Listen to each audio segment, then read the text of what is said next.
No one believes me when I say this, but the first monster I ever met wasn't hiding under my bed. It was sitting at our dinner table, smiling like any normal adult, while my mother whispered warnings that chilled my bones. She used to say monsters wore human faces, that some people could ruin your life just by being near you.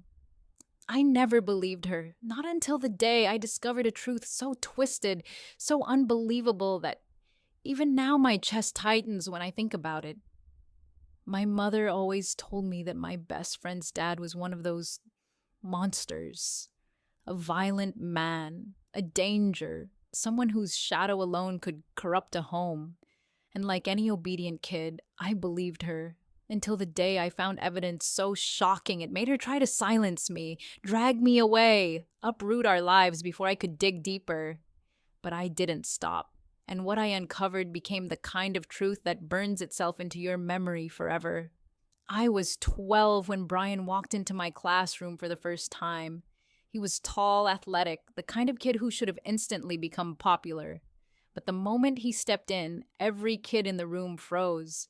Even our teacher, Mrs. Squelch, went pale like someone had just walked over her grave. I was the only one clueless about whatever silent warning everyone else understood. At lunch, I sat beside him anyway. Maybe I was too friendly or maybe too lonely, but the look on his face said no one had done that in a long time. You actually want to be my friend? He asked, genuinely surprised. We spent the whole day laughing, talking, just being kids, and for the first time in months, I went home excited to tell my mom I'd made a new friend. But the second I said his name, her expression drained of color. Stay away from that kid, she ordered sharply. He and his father are monsters. They hit and hospitalized his mother.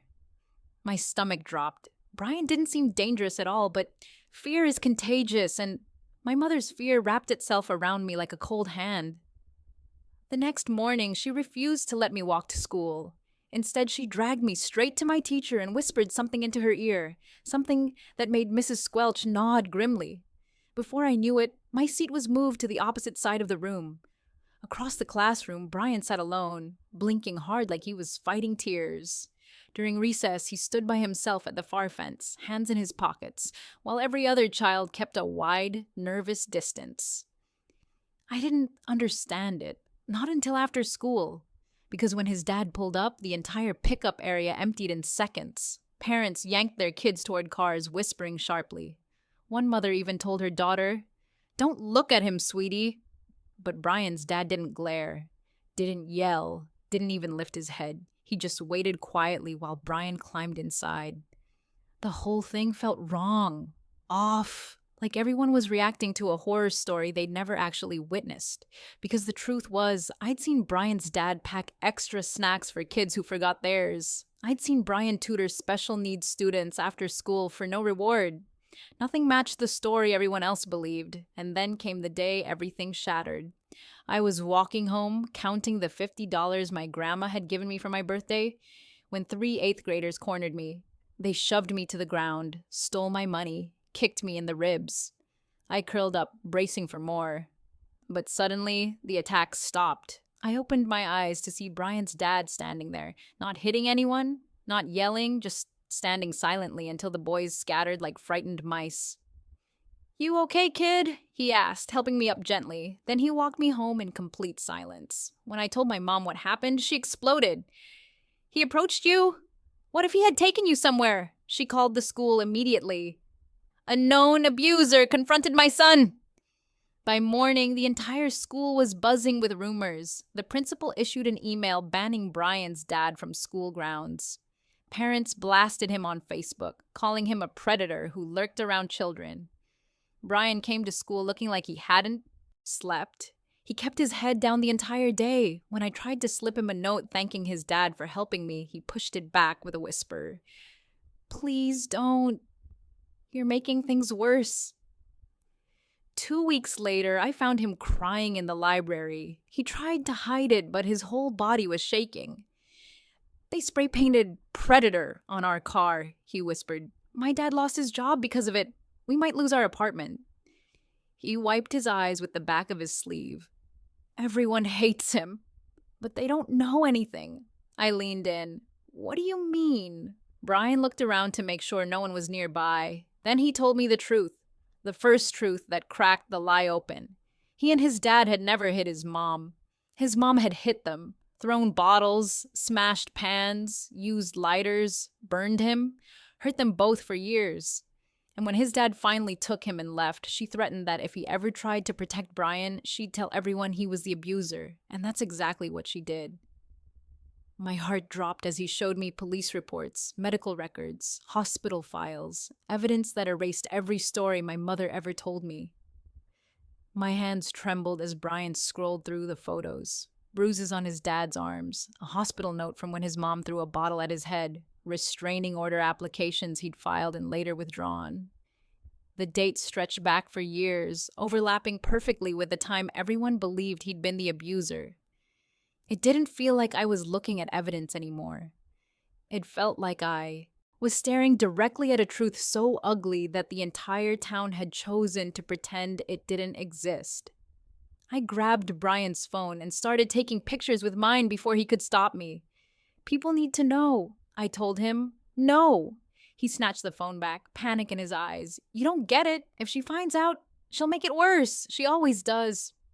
The bell rang, forcing us to separate, but I couldn't think about anything else. Every time I looked at Brian hunched over his desk, his shoulders tight with fear, I remembered the spray paint on the car, the Facebook posts calling his dad a monster, the way my own mother flinched at their name.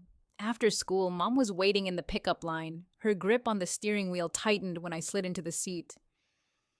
"I heard you were talking to that boy in the library," she said coldly. "What did I tell you?" "Mom, you're wrong about them." "No discussion." Her voice snapped like a whip. "You are staying away from him. His father is dangerous." But I had seen the truth, and something deep inside me refused to let it go. When we got home, I went straight to my room, opened my laptop, and searched everything I could. Court case records, public documents, news articles. What I found only made the pit in my stomach grow deeper. Brian's mom had won full custody at first, but the second Brian turned 12 and legally old enough to choose who he wanted to live with, he'd picked his dad, and right after that, almost immediately, she filed the abuse claims. The timing wasn't suspicious. It was obvious.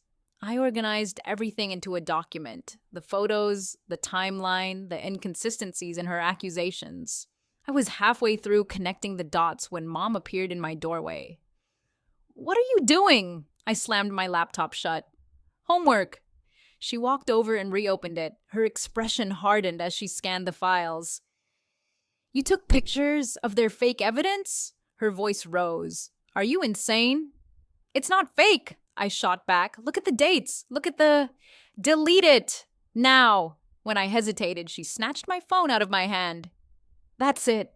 You're grounded. No phone, no computer except supervised homework." She stormed out with the phone, and I sat there shaking, not with fear, but with anger so sharp it hurt to breathe. The next few days were suffocating. Teachers kept separating us. Kids whispered when I walked past. "That's the kid who hangs out with the abuser's son." I started using the library computers during lunch.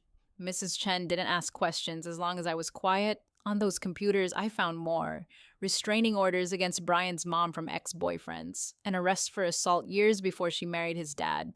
Social media posts full of hateful rants. I printed everything. But trouble in our town had a way of spreading faster than truth ever could. One afternoon, as I gathered my papers, someone cleared their throat. Mrs. Patterson, the queen of parent gossip, stood behind me, arms folded and eyes narrowed. "Shouldn't you be at lunch?" I crammed the papers into my backpack. "Just finishing homework." She watched me like I was committing a crime. By the time the final bell rang, I already had a bad feeling, and I was right. When I got called to the principal's office, Mom was sitting there stiffly. Mrs. Patterson sat beside her with the satisfied smirk of someone who'd caught a criminal. Principal Morrison picked up the stack of printed papers. "Care to explain why you're researching restraining orders during school hours?" Mom's disappointment wasn't quiet. It radiated like heat. "We'll discuss this at home." The drive back was silent. Too silent. When we pulled into the driveway, Mom exploded. "You're obsessed with defending these people. What is wrong with you?" "What's wrong with me?" I shouted back. What's wrong with everyone else? You're destroying an innocent family because you refuse to look at the evidence. Go to your room, she snapped, and stay there. I slammed my door so hard the frame shook. Across the street, I saw Mrs. Patterson peeking through her blinds, already spreading fresh poison to the neighborhood WhatsApp groups. The next morning, school felt colder. Kids avoided me. My lunch table filled up quickly with people who'd never cared about me before. Even teachers looked at me differently. Brian met my eyes from across the hallway. He mouthed, "I'm sorry," before turning away. I ate my lunch in the bathroom stall, gripping my notebook full of evidence. They could isolate me. They could take my phone, restrict my computer, change my classes, but they couldn't stop me from knowing the truth. And knowing it meant I wasn't going to stop. Not when Brian and his dad were suffering because everyone around us preferred comfortable lies over uncomfortable realities. The day Brian moved felt heavier than any courtroom, any rumor, any battle I had fought. I stood on the sidewalk as his dad's truck rumbled with the last of their boxes. The same neighbors who once crossed the street to avoid them now watched in guilty silence, pretending to care, pretending to help, pretending they hadn't played a part in destroying an innocent family. Brian's dad shook my hand firmly, his voice low. "You saved our lives," he said. "You saw what no one else did. You believed us when it mattered. I'll never forget that." "Take care of him," I whispered. "Always."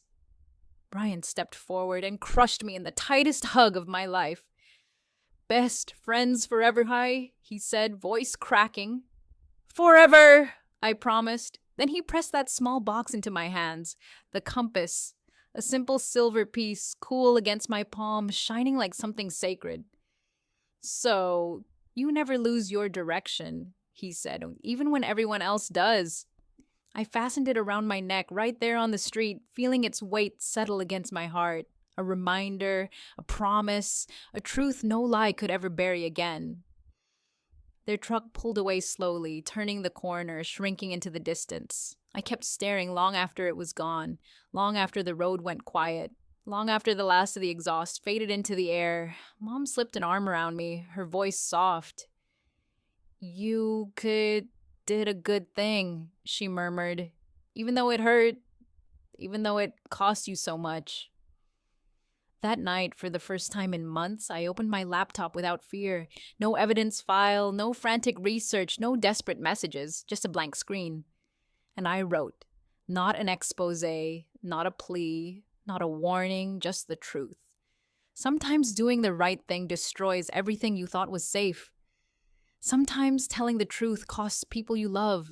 Sometimes standing up means standing alone. For a long time, sometimes you lose your best friend just to save him. Sometimes being right feels like punishment.